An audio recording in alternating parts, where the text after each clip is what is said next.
quieras.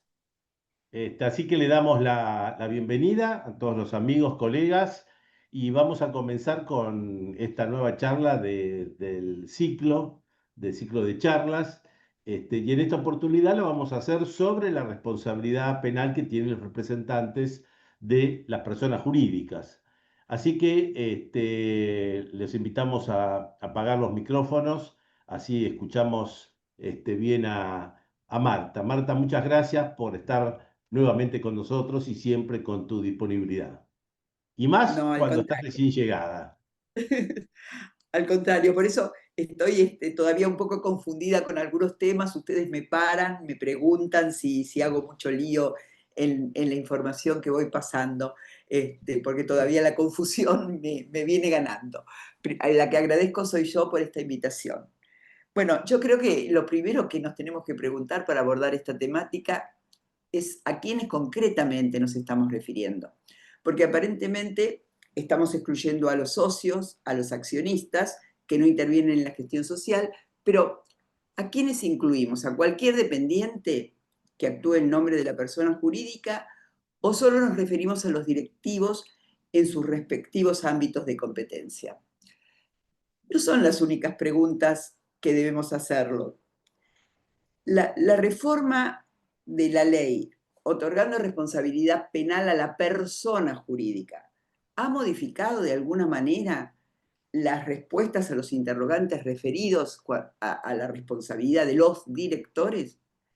Indudablemente debemos de diferenciar una y otra responsabilidad, pero vamos a observar que esa modificación legal sin duda tuvo consecuencias en relación a lo que se le puede reprochar hoy a los directores.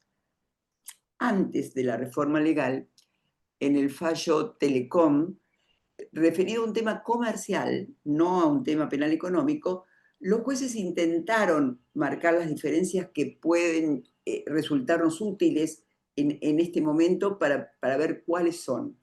Y nos dicen, en las empresas grandes, en aquellas que tienen muchos objetivos, muchos empleados, muchas áreas, las funciones exigibles al directorio solo pueden ser la toma de las decisiones estratégicas y la supervisión de las primeras líneas de los directivos para ver si cumplen o no con esas decisiones estratégicas que se tomaron, subrayando que el control de cada quehacer en una empresa de grandes dimensiones es una tarea imposible.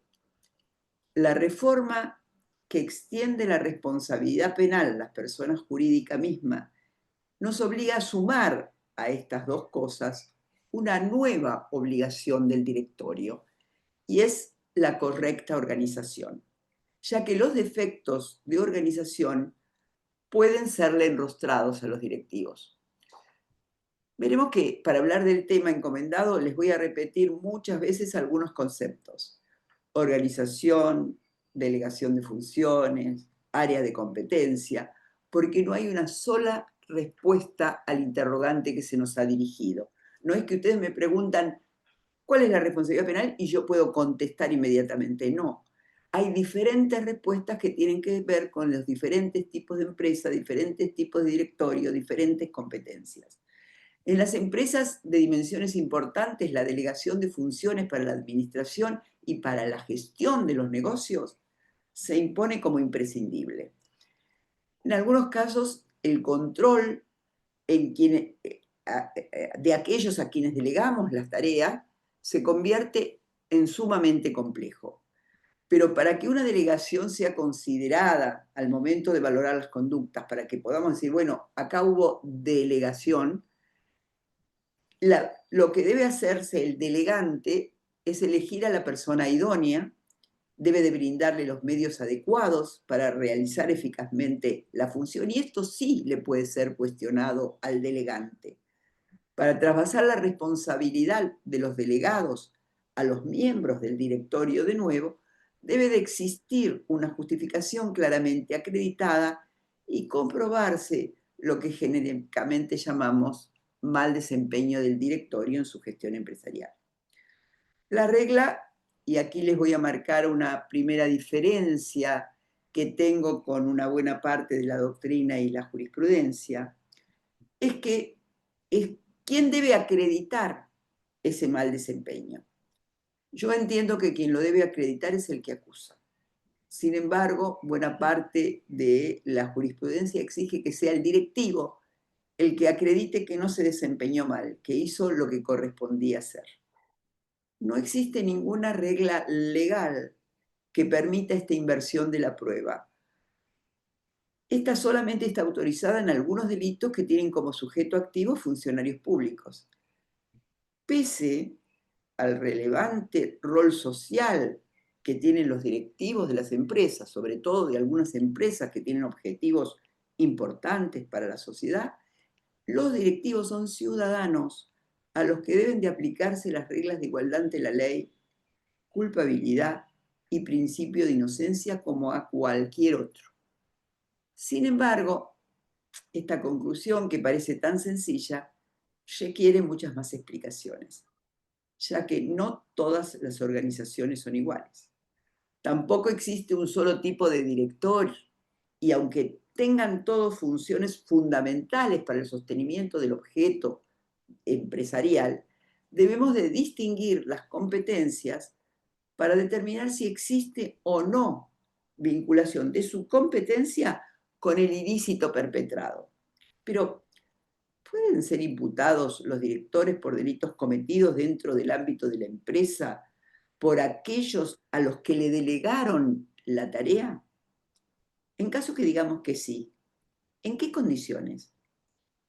El deber de vigilancia y control cede por la delegación o sigue siendo penalmente responsable por cualquier ilícito realizado también el delegante.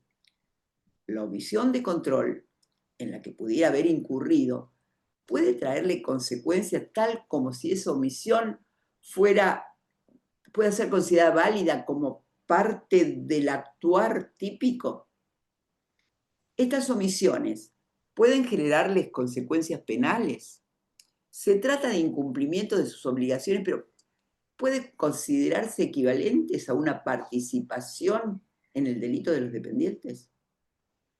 Afirmar que participaron en un delito que a lo mejor hasta ignoran que pudo haber acontecido, porque no cumplió con su tarea de control, responde a los principios de culpabilidad que en nuestro país tienen raigambre constitucional. A esta altura ya se habrán dado cuenta que yo tengo muchas más preguntas que respuestas. Sin embargo, intentaré acercar alguna. La ligereza con la que se enrostran los directivos de los delitos cometidos en el ámbito de la empresa ha aumentado fuertemente después de la Ley 27401, que está vigente desde el 2018, la aprobaron en el 2017, ya que pone bajo la responsabilidad de los directivos los defectos de organización y como consecuencia los resultados dañosos que esos defectos de organización generen. Olvidando una regla esencial del derecho punitivo que no se encuentra presente en otras áreas, no en la área civil, no en el área comercial, que es la personalidad de la pena, que es constitucionalmente exigible. Esto implica que las consecuencias punitivas solo pueden aplicarse a quien realizó o colaboró con la conducta típica. Entonces nosotros tenemos que ver si este no cumplir con el control encaja en alguna parte de esta conducta típica.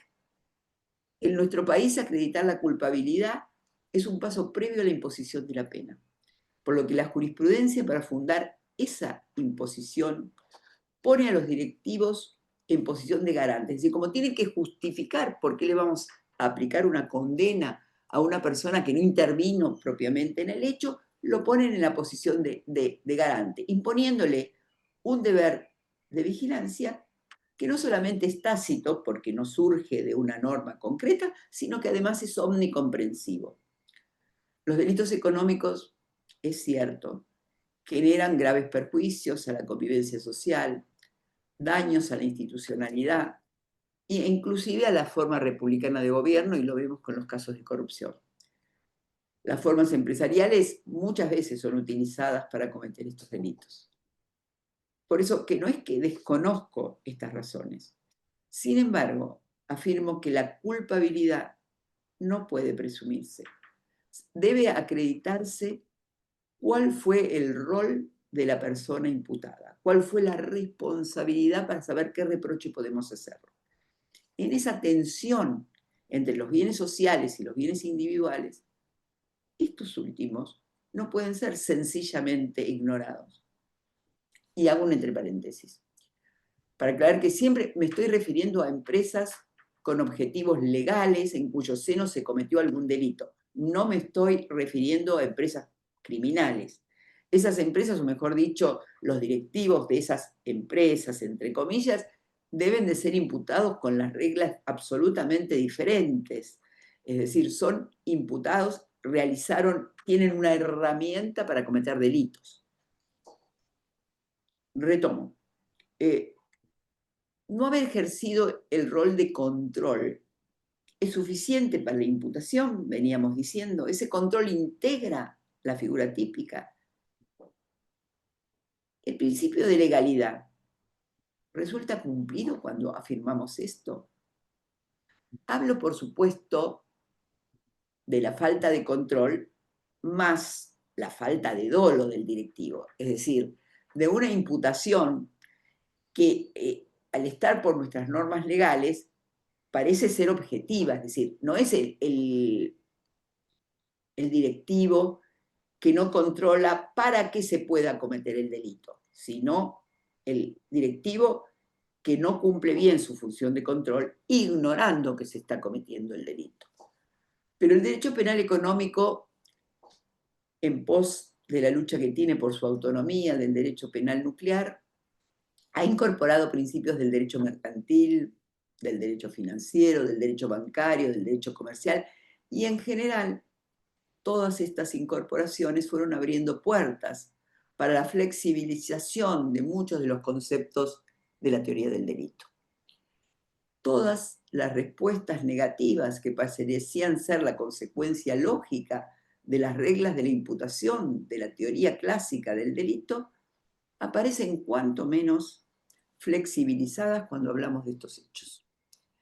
En el derecho penal, además, se sostiene que si el derecho interviene para regular la vida económica, junto con esta intervención en la regulación de la vida económica, expande el ius punendi. ¿Por qué? Porque el objetivo es lograr que esas normas que dicta no sean meramente aspiracionales. Entonces, si nosotros la distribución, la fabricación, la producción de bienes y servicios la regulamos, le ponemos determinadas reglas, esto va a generar derechos supraindividuales que tienen que ser, o se ha decidido que sean, penalmente protegidos. Se comprenden las razones, pero esta expansión determina que sea también constitucionalmente válido llevarse puestas las garantías, perdón por el término, ¿no? Pero quiero decir, no respetar las garantías que son esenciales dentro de nuestro derecho procesal penal, garantías que tienden a lograr, entre otros beneficios, la igualdad de armas, porque la igualdad de armas resulta fuertemente vulnerada por la asimetría que existe entre la potencia del Estado en la persecución y el perseguido, aunque sea una empresa poderosa. Nuestra Constitución es clara y delimita con absoluta claridad cuándo los legisladores pueden hacer ingresar el derecho punitivo al que definen como subsidiario de última ratio. Sin embargo, siempre utilizando buenas razones, las órdenes de los constituyentes son a menudo, para ser suaves, flexibilizadas, pero muchas veces son desconocidas. Las leyes, especialmente en el ámbito del derecho penal económico, van extendiendo su campo de acción al compás de la música de las regulaciones cada vez más abundantes a causa de los compromisos internacionales, nuestro deseo de ingresar en la OCDE, las convenciones que vamos firmando. Todo esto va aumentando esta tensión que comentábamos entre los derechos individuales y los derechos que resultan ahora desconocidos para este procedimiento. Las fronteras geográficas ya no limitan nada en el tema de los delitos, la comunicación, es decir, ahora la comunidad internacional es la interesada en algunas investigaciones y prevenciones. La vigencia del artículo 19 de nuestra Constitución Nacional, todo lo que no está prohibido está permitido, aparece también en un ámbito bastante más restringido que aquel en la que solíamos describirlo. La política criminal que impone el legislador para privilegiar fórmulas eficaces y que no sean meramente simbólicas, limita fuertemente algunos principios del derecho punitivo. Y repito estas cosas que parecen ser de carácter general y no del tema específico, porque son las que van a moldear la respuesta de aquella pregunta que hicimos al iniciar la charla. La configuración de la empresa, su forma de tomar decisiones, su modo de organización, la delegación de las funciones, exigen que la teoría del delito formule nuevas reglas de imputación penal. Esto es lo que afirman quienes sostienen que es correcto. Pero siempre debe tenerse en cuenta, al momento de interpretar esas nuevas reglas, la organización concreta que se está analizando. Para imputar a las personas jurídicas se ha manifestado que son una ficción jurídica. Entonces, no tienen un elemento volitivo en sentido estricto, pero tienen capacidad de fundar la voluntad social, tienen capacidad de que esa empresa realice actos jurídicos válidos, con una voluntad también válida, que se realiza de conformidad con sus estatutos. Ahora, estas reglas de simulación, que hacen un como si fuera de verdad, pueden también ser extendidas al momento de imputar a los directivos su quehacer. Cualquiera sea el fundamento con que se intente justificar este reproche, lo que no puede ser admitido es la responsabilidad objetiva. Desde la responsabilidad objetiva empezamos a bajar escalones para ver hasta dónde podemos ceder garantías para que sea eficiente esta persecución. Una regla esencial de la imputación es el resguardo del cuidado de no crear riesgos desaprobados social y jurídicamente. Es decir, esto sí lo debe tener en cuenta el directivo al momento de dar sus órdenes. No hay que crear riesgos desaprobados, riesgos que pueden afectar a terceros. La empresa debe respetar sus deberes específicos, motivando la división de tareas, la delegación de funciones, la asignación de especialidades, es decir, hacerlo en la forma que lo crea más conveniente, pero debe de evitar la creación de esos riesgos. Estos deberes se fundamentan en la asignación de roles, de tareas, de la competencia interna de la empresa en determinados directivos.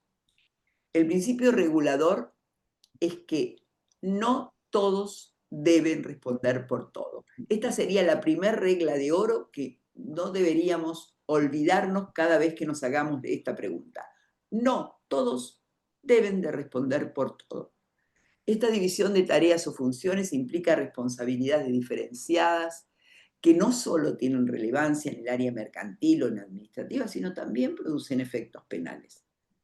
Las empresas, además, porque existen diferentes tipos de empresas, pero digamos dos grandes grupos: empresas de organización horizontal y empresas de organización vertical.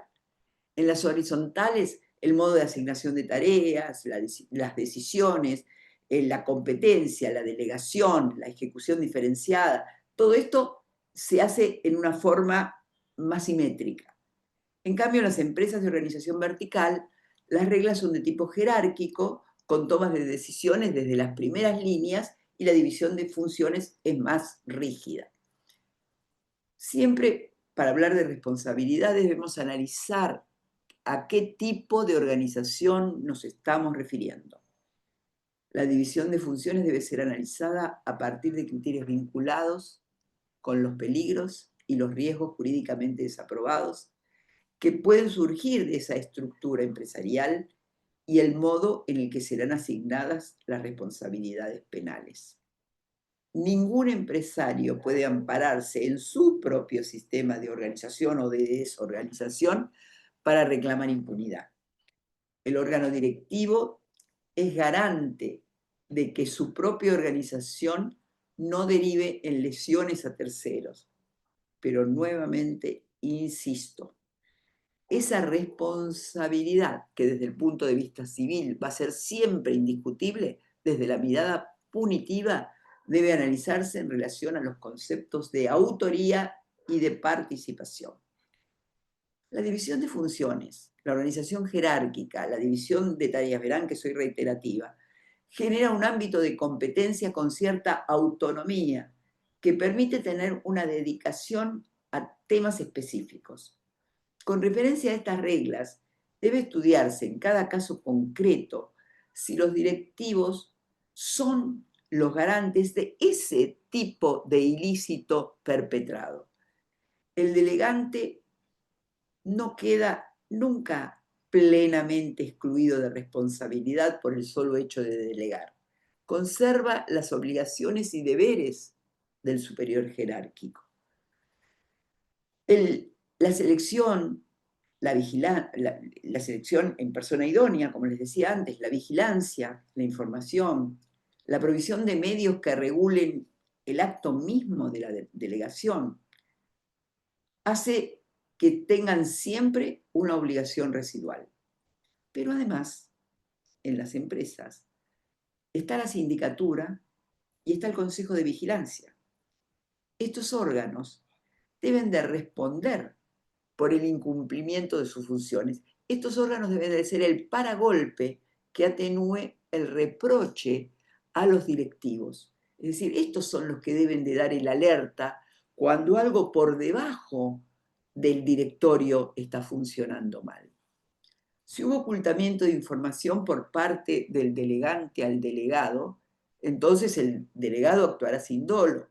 Y entonces esa responsabilidad sí va a ser nuevamente volcada en el directivo que le delegó la función, siempre en la medida de la información y de la importancia de esa información.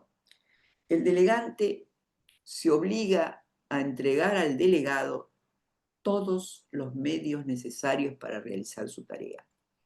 El delegado debe dejar constancia, en el caso de que esto no ocurra, que ha reclamado tanto la información como los medios que le resultaban necesarios para realizarla. No es necesario ni que renuncie ni que abandone la tarea, sí que quede constancia de que reclamó y que por no haberse cumplido con su reclamo no pudo hacerlo en forma eficiente. La posibilidad de imponer sanciones a los directivos en razón de los bienes jurídicos afectados por el accionar de la empresa en el ámbito de los delitos comisivos es escasa. En cambio, en los delitos de omisión, donde se pondera la existencia de una prestación exigida por la norma, debe analizarse la imputación con más detenimiento. Y solo en el caso que esa omisión integre la cadena causal del delito, podrá cuestionarse al directivo. No hay omisión sin mandato normativo, porque muchas veces se acusa a los directivos de omisiones que no surgen de ninguna norma legal, ni siquiera estatutaria. Tiene que existir una norma que le imponga un determinado comportamiento que él no realizó. Si incumple con sus funciones dentro de su esfera de competencia y no evita, pudiendo hacerlo, la producción de una afectación a un bien jurídico de terceros, entonces se considera que realizó la conducta misma. Decíamos que no puede existir una responsabilidad objetiva por la sola razón de ser gerente, directivo, administrador. El cargo no alcanza para que se le reproche una responsabilidad penal. Conocer y tener la posibilidad de evitar el daño o el resultado del delito cuando éste sea doloso es el umbral mínimo para que pueda realizarse una imputación. Sin embargo, nuestra jurisprudencia con muchísima ligereza nos habla del debió haber sabido, del debió conocer, usando un principio que agrede fuertemente el principio de culpabilidad. Trataré de poner algún orden a lo que vengo diciendo porque los conceptos así enumerados parecen a veces hasta contradictorios. Desde que se modificó la ley atribuyendo la responsabilidad penal a la persona jurídica, esa ley 27401, existieron cambios que fueron espejados en alguna medida en la responsabilidad penal de los directivos. En materia penal empresaria, rige el principio de culpabilidad como en cualquier otro orden del derecho penal. Las garantías constitucionales exigen que este principio se respete y no existe ninguna ley que pueda modificarlo. Muchas veces, ustedes verán en la jurisprudencia, que se recurre a una ley que contradice una norma constitucional y sin embargo la validan cual si no fuera absolutamente inconstitucional. La imputación penal en las estructuras de tipo empresarial se rige por criterios normativizados. Se distinguen los roles, la jerarquía, la delegación de funciones, es decir, se toma el ámbito concreto en el que se desempeña el directivo para ver si la acción ilícita está vinculada a ese ámbito. Pero con estas imputaciones se abrió un sendero para imputar a los directivos de hechos en los que no tuvieron actividad directa ni indirecta. Y ese sendero se fundamenta, supuestamente legalmente, en la posición de garante y en la actuación omisiva. La propia Corte afirmó, me acuerdo el fallo, que no hay responsabilidad automática por el solo cargo que se tiene en la empresa. Debe de demostrarse o una participación concreta o el conocimiento relevante, la capacidad de decisión para poder haberlo impedido o algún aporte al hecho ilícito. Se debe de demostrar violaciones concretas a los deberes de cuidado y no se puede fundar en una mera posición jerárquica a la que se le transmite la responsabilidad penal. Pero, siempre hay un pero, para flexibilizar esa exigencia, se afirma que los directivos tienen siempre una posición de garante y en muchos casos la posibilidad real de evitar el resultado. Y ni siquiera se lo intenta probar. Es una afirmación dogmática en muchos procesos donde se responsabiliza a directivos de empresas. Pero la responsabilidad no se presume. Lo cierto es que vamos incorporando conceptos que van aumentando la posibilidad de cuestionamiento punitivo a los directivos. Que la omisión solo será relevante si se tiene capacidad real de impedir el hecho y conocimiento de que se puede estar perpetrando ese hecho. La responsabilidad penal es personal, porque así lo exige la Constitución Nacional, pero a la acción propia se suma la omisión relevante, además de la posible participación en las actuales interpretaciones jurisprudenciales.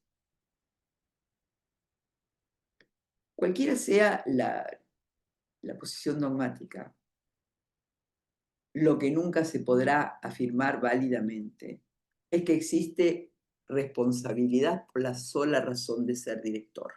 Algunos flexibilizarán más las normas, otros las harán más rígidas, pero esta sola invocación del cargo no alcanza en ningún caso. Sus deberes legales y estatutarios son conforme a la ley comercial, la 19.550, la diligencia, la lealtad, y son exigibles algunas conductas de algunas leyes especiales, las leyes ambientales, de seguridad e higiene, las leyes tributarias, exigen concretamente de los directivos de empresas determinadas conductas que ahí hay una exigencia legal por lo que su incumplimiento puede ser sancionado. La infracción al deber objetivo de cuidado debe verse en cada caso concreto. Pongamos un ejemplo. Un gerente financiero ordena, consiente o no impide, pudiendo hacerlo, prácticas contables ilícitas. En ese caso, área de competencia, capacidad suficiente para entender de qué se trata, obligación de impedir el hecho. En este caso se lo considera autor mediato por el ordenar, consentir o no impedir pudiendo hacerlo. Responderá también si creó el riesgo desaprobado jurídicamente o si no lo evitó cuando tenía la obligación de controlar o cuando realizó una delegación deficiente, es decir, no cumplía con aquellas reglas que mencionamos, la idoneidad de la persona, los medios, etc. Se debe de crear en la empresa una teoría de cumplimiento. Y esto sí es responsabilidad de los directivos. La creación de esa teoría de cumplimiento está en cabeza de quienes dirigen la empresa. Por eso están todas las exigencias que en general están en los compliance, ¿no? Se trata de evitar una ceguera deliberada. No sé si ustedes se acuerdan del caso de Messi, donde se decía, no quiso saber. Entonces, si no quiero saber, sí soy responsable.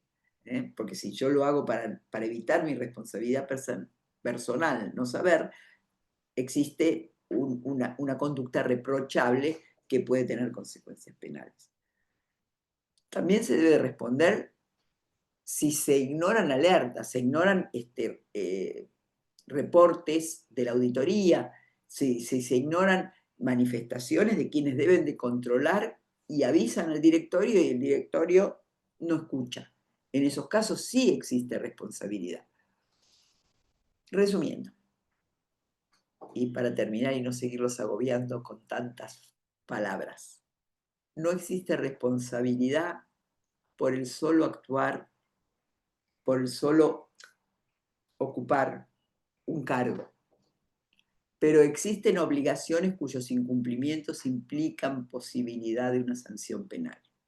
La posición de garante por su cargo o funciones ocupa una posición que le impone un deber especial de vigilancia y de control sobre las actividades de la empresa y sus subordinados.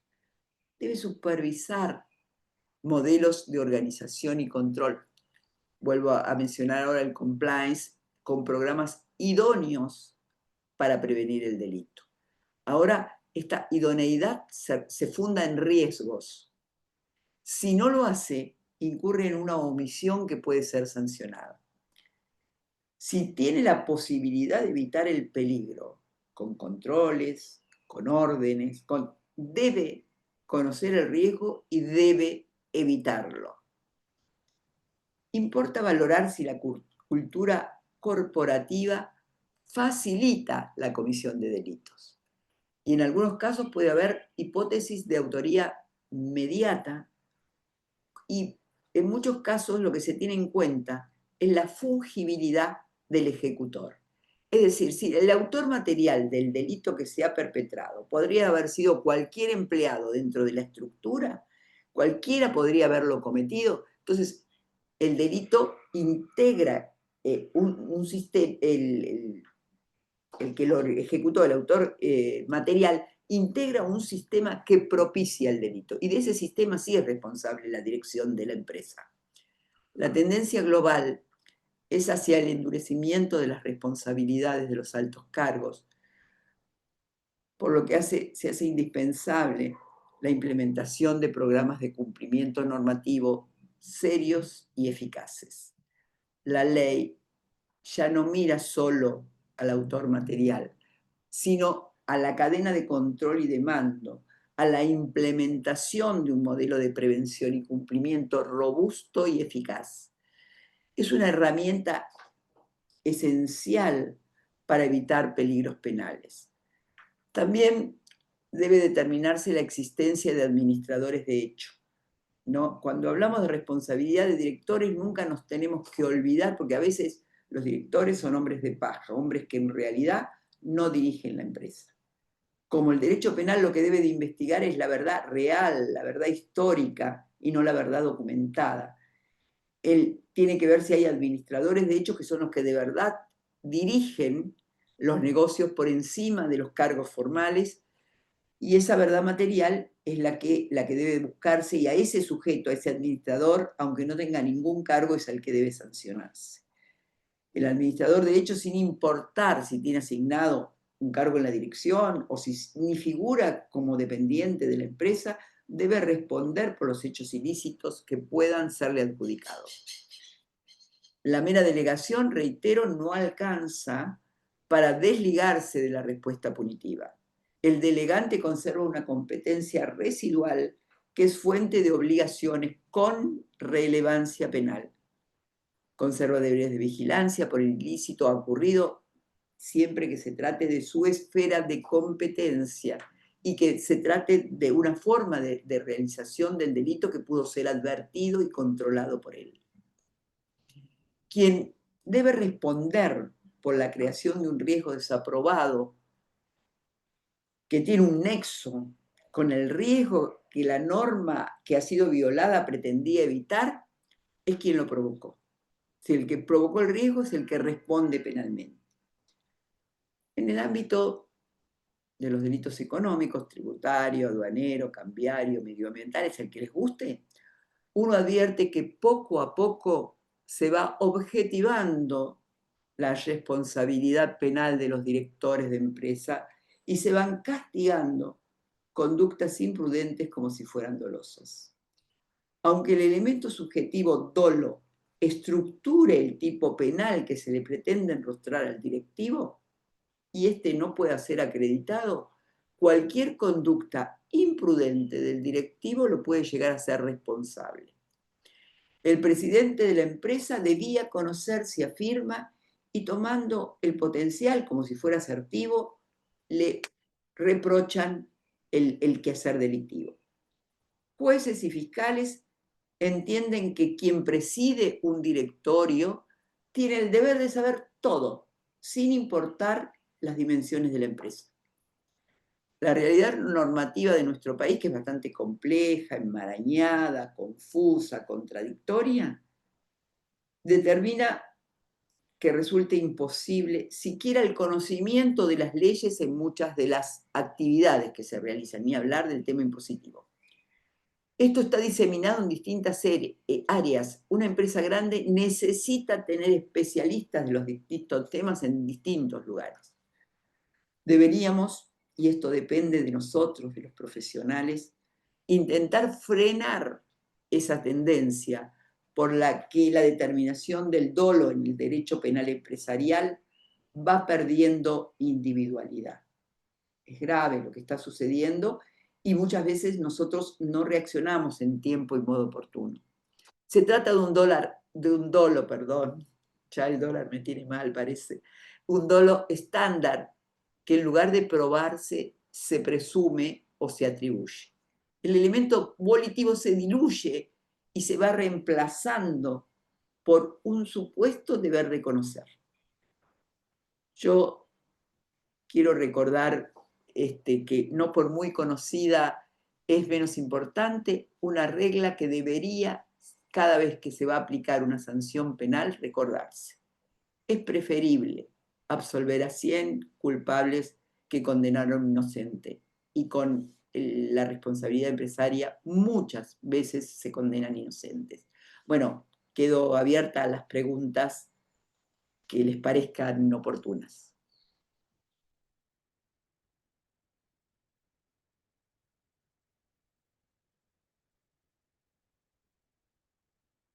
Una pregunta. Humberto, No estás sé cómo. muteado. No. Humberto, estás muteado. Queremos hacer preguntas. Sí, decía que antes de pasar a las preguntas, quería hacer una reflexión previa. Vos has mencionado este interesante fallo de la Corte Oviedo que se Recordaba el refería, nombre. Gracias claro, por recordármelo. claro, que en realidad se refiere a la responsabilidad en el derecho laboral. Sí, Pero quería ahora recordar 3 párrafos de este fallo, porque en definitiva, más allá que estaba expresado para esta situación, la pregunta después va a ser si te parece que estos conceptos también son aplicables en materia penal tributaria.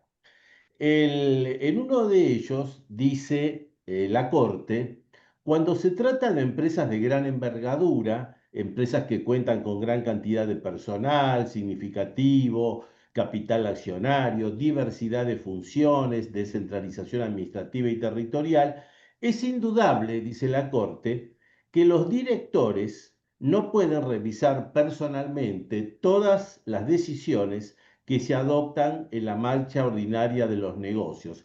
Justamente acá el tema que se plantea en este fallo es la responsabilidad de los directores de la empresa, ¿no? sí, Dice la Corte, basta que se cercioren de que existen mecanismos de control apropiados, es decir, mecanismos que hagan probable prevenir o enmendar irregularidades que la normativa laboral sanciona. Bueno, en esta parte era la sí. parte laboral. Hay un segundo párrafo que es tratado, que me pareció también muy interesante, porque dice la Corte que al apoyar exclusivamente su decisión en esas condiciones dogmáticas, se refiere al fallo de la Al Cámara, fallo. esto, ¿no? Sí, Omitió tener en cuenta la Cámara, bueno, en primera instancia lo mismo, la seria argumentación de la defensa, que planteaba que las grandes empresas, los miembros del directorio, no pueden participar personalmente en las decisiones que se adoptan para la marcha ordinaria de los negocios, que solo le incumbe marcar, fíjate qué interesante esto, las políticas de la compañía e instruir a la línea gerencial para que las ejecute y vele por su incumplimiento y que por ende no cabe exigirles una supervisión personal de cada contratación realizada, sino el establecimiento de los sistemas de auditoría y control apropiados. Acá me parece que aparece uno de los puntos que vos has hablado, absolutamente. Marta, en lo que hace al rol de lo que es el directorio de la parte gerencial. Y el tercer párrafo, que me pareció también interesante, dice que para dar un adecuado tratamiento al serio planteo de la defensa, los jueces debieron examinar, mediante la compulsa de la prueba contable y testifical aportadas al respecto, si el directorio efectivamente había delegado en la línea gerencial de la empresa la gestión de las contrataciones inherentes a la prestación de los servicios personales.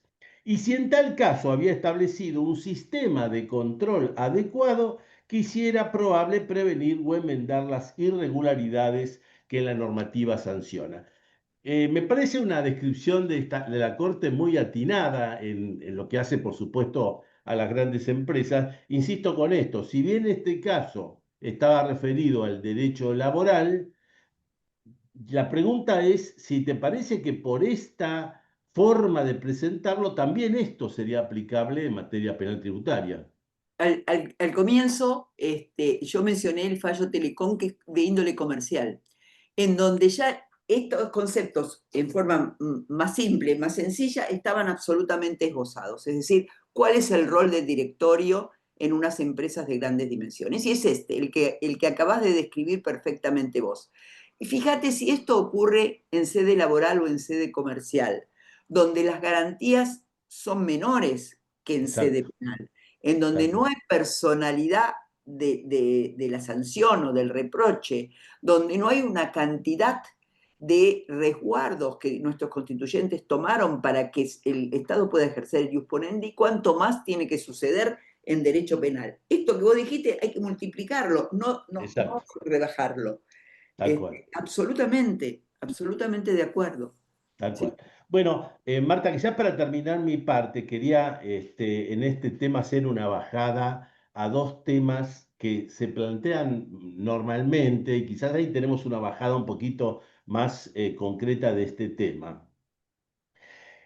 Ocurre muchas veces que un director o un gerente o un presidente de una sociedad se va de la empresa, cesa en sus funciones y hay un momento que es muy importante esta definición, que es que él ha actuado durante todo el ejercicio donde se han producido determinados ilícitos, pero él se va antes de presentar la declaración jurada donde Ujú. se termina de configurar ahí el ilícito. Cuando se presenta la declaración jurada, aparece otro tipo de persona. Y en muchos casos nosotros hemos visto en la jurisprudencia que el defendido intenta decir, bueno, pero yo realmente no tuve ninguna participación porque si bien estuve durante el transcurso del ejercicio, en el momento de presentar la declaración jurada, el responsable Que se soy consume. yo.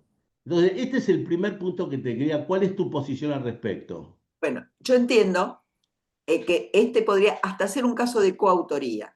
Si el primer gerente, la parte en que él estuvo, las declaraciones mensuales de IVA, por ejemplo, o lo que ya iban armando o iban anticipando aquella declaración jurada ardidosa que termina de Tentativa. consumar el delito, Tentativa. ¿eh? Claro, Tentativa. el tipo está empezando a realizar, a ejecutar el hecho, que está bien, no estaba consumado, pero son hechos tentados, encaminados claramente a la consumación de la evasión. Y la termina de cerrar El el otro. cliente que hace la declaración, al que va a ser más fácil de defender que al anterior, porque este va a tener que probar que él sabía que lo demás era fraudulento, que él sabía que eran ardidosas todas esas manifestaciones mensuales que lo llevaron a la declaración jurada. Los Yo, dos si me dan a adentro. elegir, elijo defender a este último. Me siento con más argumentos que al Bueno, anterior. y el otro aspecto que te quería preguntar, Marta, estaría referido a lo siguiente. Muchas veces cuando vemos las resoluciones de procesamiento por evasión, y ahí se empieza a determinar en qué se basó el juez para imputarle la participación penal, aparecen una serie de conceptos que son repetitivos. Por ejemplo, cosa que a veces me extraña, me llama la atención estos conceptos. Por ejemplo, te aparece que esta persona era la que estaba autorizada en la clave fiscal. Estaba autorizada en la clave fiscal. Por lo tanto, esta persona era la responsable de la presentación de la declaración jurada o de contestar los requerimientos del fisco, o era una persona que estaba como representante en el banco, las cuentas bancarias, por lo tanto tenía toda la representación de tipo financiera, o en otros casos lo vemos con los poderes, porque tienen poderes generales de administración. Y entonces dice, bueno, con el tema de la clave fiscal, con el tema de ser titular de las cuentas, con el tema del poder, sustentan su participación y lo procesan. Y siempre me quedó la duda de si todas estas razones son suficientes, porque yo podría tener poder, pero no haber tomado ninguna decisión. Yo digo, ¿no hay, además de eso, que ir e indagar un poco más a fondo para ver cuál fue la verdadera participación? Cada vez, cada vez que nosotros queremos dirigir un reproche penal, tenemos que acreditar en cada una de las personas que consideramos sujeto activo de ese delito que tienen la suma de los elementos constitutivos del delito. Participar es colaborar con un delito. Entonces, si yo por un poder me presento y deposito plata en el banco, ¿integro el lavado de dinero? Y depende si al depositar ese dinero yo tengo, es decir, sé que proviene de un hecho ilícito, sé que de esta forma estoy tratando de meterlo en el mercado legal, o en un hecho impositivo, lo mismo. Es decir, participar es colaborar. Para colaborar yo tengo que saber, porque son delitos dolosos, que se está cometiendo un delito y tengo que saber que mi acción, mi actividad, integra la cadena causal del delito. ¿Es un pedacito de la ejecución o es un pedacito de la facilitación de la ejecución? Porque si es un pedacito de la ejecución es coautor. Para que sea partícipe es un pedacito de participar, de colaborar con el que actúa, con el que es autor o coautor. No sé si fui clara con la respuesta. Clarísimo, Clarísimo. clarísimo, clarísimo. Juan Carlos. Bueno, gracias Humberto, felicitaciones Martita. Gracias. Una pequeña introducción que ya la sabes bien, Humberto, porque he escrito en la ley sobre personas jurídicas. Yo creo que cada vez es más confuso el tema penal. Primero porque todos los autores últimamente, a partir de la ley 24, la 24... 27, Exacto. 401. Entonces, vos sabés, Martita, siempre se me pincha el embrague cuando Se el número de te ley. confunden los números. Confundo los números, digo cualquier cosa, ya estoy viejo. Pero todos dicen, a partir de 2017 empezó la responsabilidad. No. Cada vez confundimos más. En la ley 24, 217, Olvídalo. Esa ley, artículo decime. 1, claramente dicen los delitos que se apliquen, no está ni tributario, ni aduanero, ni cambiario, ni nada. Y después mentira que a partir de 2017, porque 20 años atrás teníamos un régimen penal cambiario, teníamos un régimen de la defensa de la competencia, teníamos el código aduanero, y aún antes del código aduanero tenemos la 11C83, es decir, no es nada nuevo. Lo que pasa es que todo confunde. Y veo que cada vez hay más una confusión, porque si realmente, ¿no es cierto?, estrujamos mucho la Constitución Nacional, ni aún así nuestra Constitución Nacional nos permite darle una responsabilidad penal a las personas jurídicas que una ficción. Porque si bien Savigny fue una ficción cuando se crearon las grandes empresas, era para actos lícitos. Solamente ficción para civil y comercial, y después se extendió administrativo, que se puede hacer. Por eso para mí, vos lo sabés perfectamente, lo hemos charlado 1000 veces, para mí es responsabilidad de las personas jurídicas el saco penal, porque ni con force se puede aceptar. No hay acción, no hay culpabilidad, no hay personalidad de pena, ni nada. ¿Y cuál es el problema de decirle responsabilidad en vez de decirle penal? Ninguna. Porque los ilícitos civiles nadie dice, y la empresa va y paga. ¿Por qué? Porque la responsabilidad de la empresa, que no es penal, es civil administrativa, se basa en dos conceptos. El derecho es uno solo, no hay compartimiento de estanco.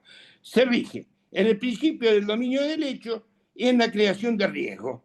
Por eso le decimos que hay garante. La empresa es garante de cumplir lo que le autoriza el Estado en su estatuto para hacer acciones lícitas. Ahora, cuando ese patrimonio de la empresa, sea grande, pequeña, también como describiste vos, ¿no es cierto?, son utilizados lamentablemente por un dirigente, un directivo o un empleado que es el ejecutor con los fondos de la empresa y se ve beneficiado, sí podemos sancionar a la empresa con carácter, como son los ilícitos civiles. ¿Por qué? Porque evitó, ¿no es cierto?, o pudo evitar, como bien dijiste vos, que se produjera un hecho ilícito para el cual nunca podría ni siquiera autorizarlo al Estado. El Estado no puede autorizar a nadie a cometer ilícitos. Entonces cada vez se confunde más, ¿no es cierto? Y seguimos, que el penal, ¿cómo le llamamos declaración indagatoria? Y pido, por favor, un minuto más y los dejo porque todos quieren preguntar. El famoso compliance. ¿Para qué me sirve el compliance? Para determinar quién es el responsable de haber utilizado medios empresarios para cometer ilícitos. Sea quien sea, puede ser un gerente o puede ser un cadete. Porque normalmente en las empresas grandes, vos bien lo dijiste, la persona a la cabeza, el CEO no lo puede saber, ¿no es cierto? Pero sí los gerentes de abajo, de finanzas, de medios, de lo que sea. ¿Y quién lo ejecuta? Siempre el asesorista, el cadete y todo. ¿Y quién es responsable después cuando vemos el compliance? El cadete, el gerente, qué sé yo. Pero tenemos que tener en cuenta el compliance, la función fundamental del compliance es determinar la persona física que cometió el delito. Y después esa persona física que cometió, ya sea gerente, CEO, cadete o lo que sea, ¿no es cierto? Veremos si la empresa accesoriamente tiene una responsabilidad de civilidad administrativa por el defecto de estructura, como vos lo dijiste. Pero sigue la confusión desde México, que me acuerdo que hablamos todo de esto y seguimos hablando y escribiendo. Discúlpenme, bueno, voy a dejar a otro que hable. Sí, sigue la confusión. Cada vez más. Como para mí es un deporte nacional contradecirte. Por supuesto. No Yo también te contradecís desde México, nos venimos contra. No, lo que digo es que la función del compliance para mí es otra. Primero es prevenir. La función del compliance es mucho más intensa que individualizar a la persona que haya cometido el delito. Es prevenir el delito, tener las posibilidades por de supuesto. investigarlo, es decir, es una función realmente, a mí me parece bien la función del compliance. Yo también, pero son funciones accesorias, Martita. La principal es determinar quién es la persona física que abusó de la empresa, ¿no es cierto? Ya sea quien sea, porque ese sí hay que condenarlo penalmente. Después la empresa será responsable subsidiariamente, ¿no es cierto?, civil y administrativista. Pero la función principal del compliance, que es un código de conducta, ¿no es cierto?, y lo ponen cuando hace el juez el quantum de la sanción, tiene que mirar justamente si la empresa tiene un buen compliance. Vos lo sabés mejor que yo.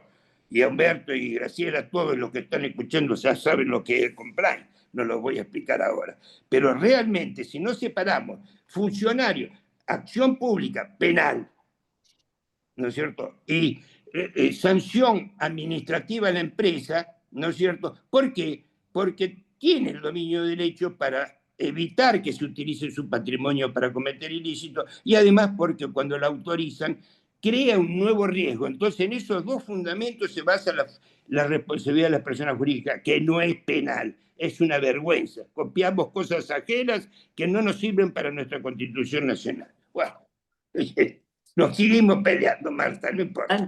Tranquilo. Yo te quiero mucho, lo mismo. Tranquilo. Bueno, Marta, gracias, Humberto. Creo que ha quedado flotando otro tema que no lo tenemos que dejar pasar de largo, es si realmente puede haber una responsabilidad penal derivada de la posición de garante en el tema que estamos hablando. Sí, En es realidad una ficción. se utiliza para respaldar o para justificar, para darle algún viso legal al reproche que se le hace a los directivos cuando en rigor de verdad no pudieron probar qué es lo que hicieron. Pero para que exista posición de garante, yo digo que a veces puede existir posición de garante, pero para que exista posición de garante tiene que haber una norma que lo determine en garante, una conducta precedente que lo determine en garante, es decir, tiene que existir, no son garantes todos los directivos de todas las conductas que se realizan en la empresa, sino que el garante es aquel que está designado por ley, por la conducta precedente, por el tema estatutario, como garante de determinadas cuestiones. Tiene que estar dentro del área de su competencia, es decir, se requieren muchas más cosas que simplemente invocar, como se está haciendo muchas veces en la jurisprudencia, es garante. ¿Garante por qué? ¿Garante de qué? ¿De quiénes y en relación a qué conductas? Es decir, puede ser garante, pero me tenés que decir en qué lo fundás esta obligación de garantizar la conducta de otros. Sí, lo mismo lo hemos hablado varias veces en este mismo tema respecto a responsabilidad profesional, ¿no? Cuando también Obvio, es que es se le parecido. atribuye, claro, se le atribuye donde no existe justamente esa norma, ¿no? Graciela, si quieres hacer un comentario. Bueno, felicitaciones, Martita, como siempre. Dos cosas. Me quedó la duda, o sea, no lo repasé bien en este momento.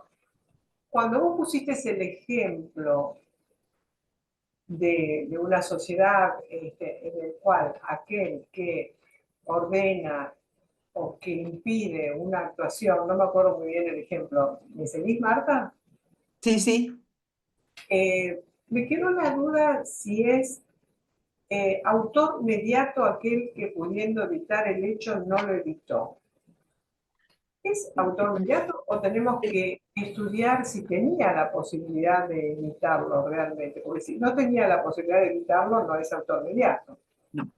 Yo hablé rápidamente y tomé conceptos de la jurisprudencia que no se corresponden con la dogmática penal. Por eso decía que el derecho penal económico, en su afán de diferenciación, ha redefinido un montón de conceptos de la teoría del delito. Para mí, el autor mediato, seguramente como para vos, es aquel que utiliza para Persona ejecutar física. la acción a una persona sin voluntad, digamos, es decir, lo usa como instrumento. Hay un intermediario que es el instrumento y este es el autor mediato, de acuerdo con la definición de la teoría del delito. Pero en la jurisprudencia nuestra se utiliza, en la jurisprudencia de los delitos penal económicos, se utiliza la figura del autor mediato también aquel que no impidió, porque esa omisión se la considera como parte de la acción del sujeto que realizó. Entonces, Pero integran tiene que tener dominio del hecho. la omisión de no haber impedido a la acción del que realizó, y por eso lo llaman autor mediato. Para mí no se corresponde con nuestra antigua definición de autor mediato conforme vos lo advertiste. Tiene que tener dominio del hecho. Sí, porque si no los cadetes siempre son. Aunque pueden ser, los dependientes también pueden ejecutar orden de arriba, pueden ser coautores, pero para tener una responsabilidad que no es penal, vuelvo a repetir, administrativa, tiene que tener el dominio del hecho, porque los cadetes no tienen dominio de nada. Pero, en fin, todo mezclado, todo chicha y limonada. Y después, con relación al compliance, que era justo el tema, y se adelantó Sí. Juan Carlos, que quería sacar. A ver, yo entiendo que tanto en la responsabilidad de las personas jurídicas, en la 27401, como en el régimen penal tributario, que lo tenemos en el artículo 13, creo que es el penúltimo párrafo. A ver, esto puede servir de alguna manera, tener un buen compliance para demostrar que aquel director que está allá arriba y tiene 400 empleados abajo, medianamente tomó todo lo que pudo para tener éticamente, demostrar a los empleados cuál era la conducta correcta, tanto de los directivos como de los empleados. Creo que puede servir. Ahora, de acuerdo a tu experiencia, Marta, ¿has visto casos donde se pudo atenuar o sacar la responsabilidad del director comprobando solamente que tenía un buen compliance? ¿O es difícil esto? Y como decía Juan Carlos, hay que estar o sea, hay que demostrar muy bien que uno no participó para nada y que tuvo toda la intención. Porque yo me acuerdo en mi paso por la administración, a ver, yo he tenido más o menos unos 40, 50 personas a mi cargo. Y acá está Beto también, que no me va a dejar mentir, que ha estado con muchas personas a su cargo. Resulta muy difícil controlar a las personas que están abajo, ¿no? Entonces, así porque sí, la responsabilidad no me la pueden indicar. Creo que, aparte de compliance, bueno, hay un montón de medios de prueba para demostrar que yo, por más que era la responsable, bueno, no lo pude evitar realmente. No sé qué opinas vos, Marta. Cuando creo que yo utilicé la palabra para golpe, ¿no? ¿Qué significa o qué quise decir cuando dije esto? Quiero decir, yo como director armo una empresa, formo una estructura, sé que no voy a poder manejar la totalidad de las acciones que se realicen dentro de esa empresa y entonces, ¿qué hago? Tomo determinadas medidas para tratar de disminuir el riesgo de que utilizando la organización que yo formé se cause daños a terceros. Entre esa disminución tengo auditores internos para prevenir, tengo compliance, tengo todos los recursos que yo quiera poner a disposición a los efectos de evitar la realización, manuales de comportamiento, capacito a la gente con las reglas de cumplimiento que la empresa exige, es decir, realizo una cantidad de tareas en las cuales trato de ir disminuyendo la posibilidad de que se ejecuten actividades ilícitas dentro de la empresa. Obviamente, esto no puede impedir 100% que alguno, por un beneficio, qué sé yo, el gerente financiero me mete facturas truchas para afanarme plata a la misma empresa, digamos, ni siquiera a Bueno, veces es afuera, sino puede ser eso no incluso puede dentro de la terminar. propia empresa. Es decir, todas estas actividades, en muchos casos, no pueden ser controladas por los directivos. Pero lo que sí le van a, si es eficiente, si no es un simulacro, porque vos viste que se compraron manuales de cumplimiento, se compraron, es decir, hubo mucha mentira dentro de los compliance. Cuando es de verdad y es un compliance eficiente, un compliance que pudo haber dado alertas, cuando además tenés canales de denuncia, cuando además, es decir, vos pusiste a disposición de todos la posibilidad de que te alerten si hay algo que no está funcionando bien. Vos no lo podés saber por tus propios ojos. Entonces, si nada de esto ocurrió, si no hubo ninguna alerta, obviamente no hay dolo del funcionario y por lo tanto no se le puede achacar ningún delito doloso. No hay forma, pero no hay todavía jurisprudencia con el tema del compliance. Por lo menos que yo conozca, no hay ninguna jurisprudencia firme en donde el compliance haya operado como amortiguador, que en realidad lo que debería es sacar el elemento subjetivo del quehacer delictivo que se le quiere achacar al directivo, Ah, ¿no? yo, Martita, si me permitís, y lo que pregunta Graciela, que estuvo tanto tiempo en la FIP, yo igual en la Armada, existía cuando éramos jóvenes lo que se llamaba sello escalera, que uno ponía y a medida que iba a aumentar, pero los que estamos en actividad, no desechemos los grandes delitos que hay que perseguir. Lo saben los CEO.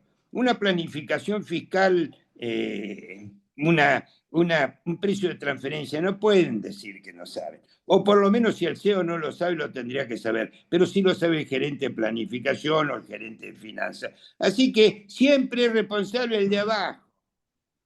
No, Nunca van a ser responsables. No son las empresas americanas que ahí sí hay recompra. Y hace muchos años, no del 2017, hace 40 años que Norteamérica ejerce yo, compliance. Y yo bien insisto, ejercido. yo insisto en una regla con compliance, sin compliance, con auditoría, sin auditoría. Yo insisto que para hacer un reproche penal, a mí el que me acusa me tiene que probar que existió dolo, que existió conocimiento y que tuve alguna manera de participar, aunque solo sea consintiendo, aunque solo sea, pero que tuve alguna manera de participar en el quehacer delictivo. Esto sin considerar si beneficia o no beneficia a la empresa, porque No, puede ser no. que un gerente realice una actividad que termina beneficiando a la empresa porque él tiene un beneficio indirecto, o porque cobra un porcentaje de las ganancias de la empresa al final de la historia, o porque esto lo coloca en la línea de ascensos porque realizó mayor cantidad de actividades, porque cantidad de cosas son muy individuales, pero lo cierto es que no puede existir reproche penal sin la acreditación de todos y cada uno de los elementos estructurantes del delito en la persona a la que voy a sancionar. Sí, sí, totalmente de acuerdo, sí, sí, sí. Porque, a ver, diferenciemos dos cosas, ¿no? Yo, directiva de una empresa, puedo formar un compliance de lo mejorcito y lo armo con la idea de facturas truchas, crear usinas de facturas de lo que sea y tengo un compliance, ¿no es cierto? Y lo armo para eso, para que me beneficie. Pero bueno, el elemento subjetivo, como bien vos decís, es muy importante. Y también, en el caso de que no participé del delito y demás, bueno, me tienen que permitir acreditar que yo no tuve conocimiento para nada de los ilícitos que pudieron haber pasado más abajo mío, ¿no? Así que bueno, no, Al revés, me compliance, tienen que acreditar que yo tuve. Ellos tienen que demostrar. Sí. exacto, exacto. El compliance no es ninguna panacea, sin duda, ¿no? Pero puede servir, ¿no? No, colabora porque es una prueba objetiva en principio, de mi falta de dolo. Vos vas a tener que derribar la eficiencia o la eficacia del compliance para llegar a mí. Entonces, es un obstáculo más Sí, sí, para el acusador. sí, totalmente. Sí, sí.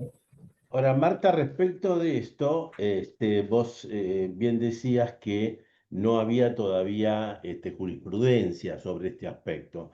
Entonces, la pregunta sería la siguiente: si se presentara el día de mañana este tema, ¿vos qué dirías que tendría que hacer el juez para llegar a la convicción de que ese compliance en realidad no tenía ningún defecto de la organización, porque este es el otro problema, es cómo el juez se cerciora de este tema. Bueno, entre las exigencias legales se decía la denuncia, ¿no? La denuncia del hecho ilícito por parte de la empresa. Pero supongamos que esta todavía no llegó. Supongamos que todavía se está investigando. Yo creo que para eximir de responsabilidad a los directores, al juez le debería alcanzar comprobar que se trata de un compliance eficaz, que tuvo los medios para realizar la tarea. Después, si no la realizó, ya será responsabilidad personal de los que lo integraban. Es decir, que es autónoma del directorio, que puede investigar inclusive al directorio. Es decir, lo que vos tenés que estudiar es la estructura de ese compliance para ver que realmente se trata de un instrumento que fue puesto para que se cumplan con las reglas, y no que fue puesto para evitar la responsabilidad del directorio. Es decir, lo que el juez tiene que probar es la eficiencia en relación al cumplimiento de las reglas dentro de la sociedad. También no alcanza con el compliance. Vamos a ver también si se capacitó, si se bajaron las reglas a los subordinados. Es decir, hay un montón de cosas que tenés que probar en esa cadena, y también esto dependerá de la estructura de la sociedad. Una sociedad más pequeñita tiene menos requisitos, una sociedad compleja va a tener más. Antes Claro. era lo que se llamaba la auditoría interna, es decir, esto no es, compliance es un nombre nuevo para una actividad que en alguna medida existía previamente en las empresas. No sé, ¿te acordarás en las empresas que vos Sí, llevas? sí, Había claro. un auditor interno que procuraba ver si había algo que estaba funcionando mal. Pero Exactamente. siempre funcionó, perdóname Humberto que agregue, no sé si estoy abierto o no abierto, interrumpiendo, pero ahora, después del 2017, todo más compliance, pero compliance ya existía en la Ley de Defensa de Competencia, en Derecho Penal Cambiario, en Derecho Penal Aduanero, antes y después del Código Aduanero, y con las mismas Sí, pautas y casi el mismo texto de la 27401. claro. Ahora estamos hablando, hay un montón de jurisprudencia sobre responsabilidad de las personas jurídicas, tanto en cambiario como aduanero, muchísimo antes que 2017. Ahora siguió, hay un montón de jurisprudencia. De ¿Qué es compliance nuevo responsabilidad yo de no la persona conozco jurídica? ninguna. Y es compliance. Compliance es una palabra, es un código de ética, siempre existió el Claro. código de ética. Ahora, de darse todos los requisitos que estamos mencionando, podría servir como una forma de exoneración de la responsabilidad de la persona Por jurídica. supuesto. Ahora, pasaría Exoneración algo, totalmente no. Para mí no, Sí, ¿eh? no puede ser totalmente como dice Humberto, lo dice la podría ley. ser. Pero Cuando no, el la quantum pregunta de es la esta sanción. otra, pero a su vez, ¿qué pasa con la responsabilidad de la persona humana? Y ese tiene que, el principal que hay que averiguar, quién es, para eso está el compliance. Por eso le decía a Marta, la función No, principal de compliance para es mí no. determinar qué persona física es la que abusó No. de Para la... mí, para mí no. Una vez que hay un delito y hay la intervención de la justicia penal, el compliance para mí sale de juego. Lo que tiene que hacer No es lo que dice la ley 20, el artículo 14 de la ley tributaria, ni el derecho, ni el bueno, cambiario, ni el aduanero. Dice todo puedo lo decir lo que contrario. pienso yo, independientemente de lo Ah, que bueno, pienso es vos. otra cosa. Que piense vos, que no es lo que dicen las leyes. Las leyes Bueno, tienen que aplicarse y dicen cómo se cuantifica la sanción a la persona jurídica. y Mucho antes de la 24701. yo entiendo que la descripción de compliance que hace la ley de responsabilidad de persona jurídica no determina que el compliance continúe en actividad una vez que está la investigación judicial. No, yo no digo que El continúe o no, compliance Marta. Se me tiene que Espera, tener en déjalo, Juan cuenta Carlos, que... espera un poquito que pueda Marta terminar, por favor, Sí, pero su está exposición. diciendo cosas que yo no dije. Yo no, dije pero que no te en la estoy ley contestando a vos, te figura estoy para el contestando a la cuanto de la pregunta de sanción. Graciela. Perfecto, y mucho antes de la 27401. Si vos lees la ley de defensa de competencia, o es el mismo 14, y ahora repetido en el lavado de dinero, son los mismos términos para cuantificar la sanción. Va a ver, hay que ver si se cumplió con el código de ética, si le cuidaron, el mismo texto, Marta. Nos guste o no nos guste, el compliance existía mucho antes de 2017. Ahora está de moda, pero las modas pasan. Quiero contestar la pregunta de Graciela. De conformidad con lo que dice la Ley de Responsabilidad de Personas Jurídicas y la definición que hace de compliance en esta ley, la actividad del compliance es una actividad previa a la actividad judicial. Puede pedir para el delito que se esté investigando. Es decir, lo que pudo haber hecho el compliance es hacer la denuncia, ser el que activa la causa penal, puede aportar las pruebas de las investigaciones que viene realizando dentro de la persona jurídica hasta el momento en que empieza a actuar la justicia, puede realizar la actividad que se le encomiende desde la justicia. Por supuesto. Las riendas, el director del proceso entra a ser el juez o el fiscal según el código de procedimientos que fuere. Y lo que se debe de determinar ahí es si el compliance actuó en forma eficaz, en forma eficiente, y en su caso, si no lo hizo para consentir, para permitir la realización del delito, y si no lo hizo por indicación de los directivos, o que entonces no tenía autonomía, que es una de las condiciones esenciales del compliance.